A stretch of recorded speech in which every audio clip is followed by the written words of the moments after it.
Having any chronic condition like Crohn's disease or ulcerative colitis, it requires lots of trips to hospital for drips, treatments, infusions, investigations, to try and simplify that. And so an IBD nurse who they know, who they have respect for, who can prescribe, make a clinical assessment and endoscope them, means that they come up not just for a flexible sigmoidoscopy, but a whole clinical assessment and potentially a change in their management. And that's a far better service for our patients.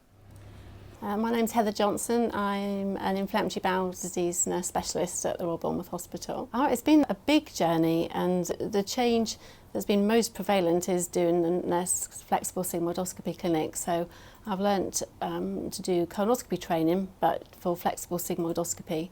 Then I have my own clinic where I can scope patients and decide on the management plan for that patient at the time of the test. So when I speak to patients in clinic after they've had a flare, they say how much they value the service that we offer, because they know that they don't have to waste time going to various clinic appointments, taking time off of work to see people at multiple times and then have a test. They know that that can be carried out there and then and be given and be treated effectively. So it means that they don't have to take so much time off work, which is really a big concern for them.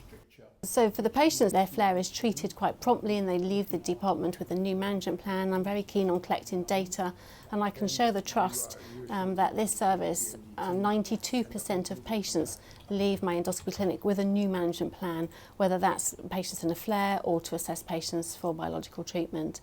And then for the trust, I can see the patients and review them at the time, which saves them then coming in for another clinic appointment. So in the first 2 years of this service, I've saved the trust 137 outpatient clinic slots, which can be used for fast tracks or for other patients needing the gastroenterology service. The feedback I received has all been positive, because before they'd have waited for a flexible sigmoidoscopy. It'd been done by somebody often who wasn't particularly knowledgeable about IBD.